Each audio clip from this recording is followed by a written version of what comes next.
अस्सलाम वालेकुम students.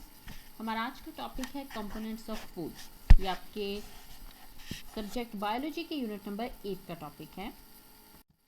Components of foods are carbohydrates, lipids, proteins, vitamins, minerals, water and fibre. इस lecture में हम पहले 3 कंपोनेंट्स को डिस्कस करेंगे जो कि कार्बोहाइड्रेट्स, लिपिड्स और प्रोटीन्स हैं। सबसे पहले carbohydrates. Carbohydrates are the basic source of energy. दो चीज़ें यहाँ आती हैं, बेसिक सोर्स से क्या मुराद है और एनर्जी से क्या मुराद है। Energy is the ability to do work, हमें काम करने के लिए जो एनर्जी रिक्वायर्ड है। दूसरी चीज़ है बेसिक सोर्स। बेसिक सोर्स से मुराद ये है कि अगर आपके पास सारे के सारे कंपोनेंट्स अवेलेबल हों तो जो कंपोनेंट हमें सबसे पहले एनर्जी प्रोवाइड करेगा वो कार्बोहाइड्रेट्स होंगे। हमें डेली बेसिस पे जितनी कैलोरीज रिक्वायर्ड हैं उनमें से हाफ से 2/3 कैलोरीज सिर्फ और सिर्फ कार्बोहाइड्रेट से मिलती हैं। ग्लूकोज मोस्ट कॉमन कार्बोहाइड्रेट है। इसके अलावा other forms are maltose, lactose, sucrose और स्टार्च हैं। 1 ग्राम कार्बोहाइड्रेट्स अगर कंज्यूम किए जाएं तो वो आपको 4 किलो कैलोरीज प्रोवाइड करते हैं। कार्बोहाइड्रेट्स के डिफरेंट सोर्सेज हैं जैसे ब्रेड, रोटी जो हम आम रूटीन में कंज्यूम करते हैं, उसके अलावा pastas, noodles, spaghettis, what ever you like, potatoes, beans में आपके रेड बीन्स भी आते हैं, किडनी बीन्स जिन्हें कहते हैं, उसके अलावा ब्राउन राइस और सीरियल जो कि हमारी दालें हैं। नेक्स्ट कंपोनेंट है लिपिड्स।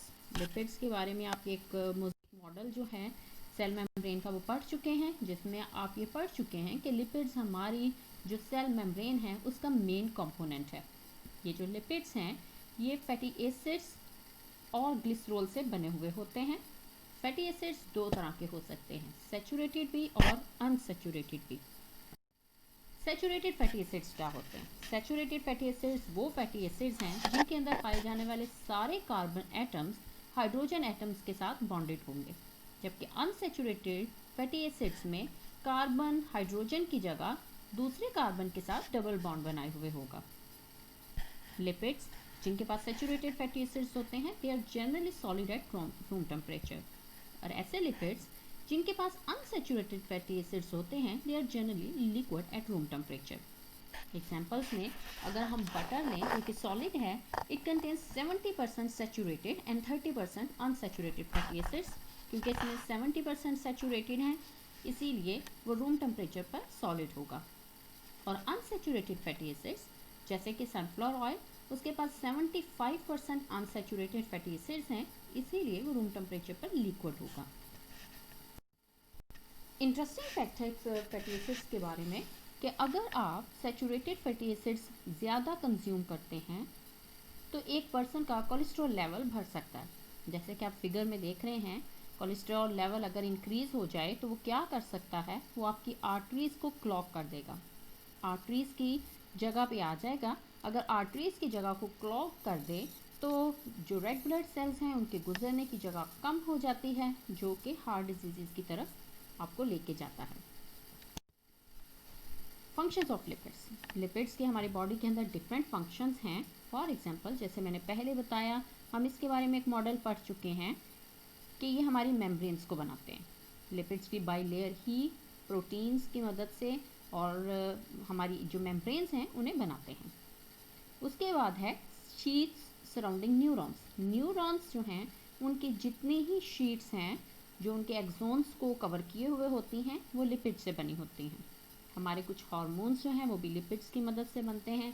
ये एनर्जी का एक यूज़फुल सोर्स भी हैं कि आपके अगर डेली कंजम्पशन में 1 ग्राम ऑफ लिपिड्स इंक्लूड हों तो 9 किलो कैलोरीज ऑफ एनर्जी तक ये हमें प्रोवाइड कर सकते हैं।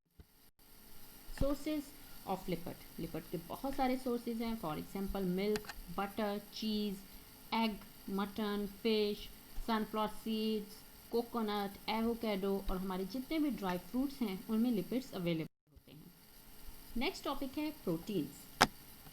Proteins are composed of amino acids. Amino acids का एक जो मॉलिक्यूल है वो शो किया गया है। अमाइनो एसिड्स जो हैं ये दूसरे अमाइनो एसिड्स के साथ लॉन्ग चेन्स बनाते हैं पेप्टाइड बॉन्ड की मदद से, और वो जो लॉन्ग चेन्स हैं वो प्रोटीन के मॉलिक्यूल्स बनते हैं। प्रोटीन्स के डिफरेंट फंक्शंस हैं, जैसे कि आप मॉडल में पढ़ चुके हैं कि प्रोटीन्स जो हैं वो हमारी मेम्ब्रेन्स बनाते हैं, जिनकी मदद से हमारे ऑर्गेनल्स बनते हैं। उसके अलावा ये साइटोप्लाज्म का एक एसेंशियल कंपोनेंट भी है। मसल्स, लिगामेंट्स और टेंडन्स का भी एक इम्पॉर्टेंट जो कंपोनेंट है वो प्रोटीन्स होते हैं। प्रोटीन्स हमारी ग्रोथ के लिए बहुत ज़रूरी हैं, क्योंकि जब सेल्स की डिवीजन होगी, नई मेम्ब्रेन्स बनेंगी, नए ऑर्गेनल्स बनेंगे, तो उनके बनने के लिए प्रोटीन्स रिक्वायर्ड होते हैं। 6 चैप्टर में हम पढ़ चुके हैं कि सारे ही एंजाइम्स जो हमारे बॉडी के फंक्शंस के लिए ज़रूरी हैं वो सारे के सारे प्रोटीन्स होते हैं। प्रोटीन्स जो हैं वो हमें एनर्जी भी प्रोवाइड कर सकते हैं। मतलब अगर आपकी डाइट के अंदर कार्बोहाइड्रेट्स बिल्कुल अवेलेबल ना हो तो 1 ग्राम ऑफ प्रोटीन जो है वो 4 किलो कैलोरीज ऑफ एनर्जी तक हमें प्रोवाइड कर सकता है, क्योंकि प्रोटीन्स के पास ये एबिलिटी है कि कार्बोहाइड्रेट्स में कन्वर्ट हो सकते हैं। नेक्स्ट टॉपिक है sources. Sources of proteins are egg, meat, grains, legumes और डेयरी प्रोडक्ट्स जिसमें मिल्क और चीज़ शामिल हैं। Assessment questions. Now you try to answer these questions. What is the basic source of energy? Tell name of the most common carbohydrate. How saturated fatty acids lead to heart diseases? Sheets of neurons are made up of. Okay. If you have any question, you may raise your questions in the comment box. Thank you.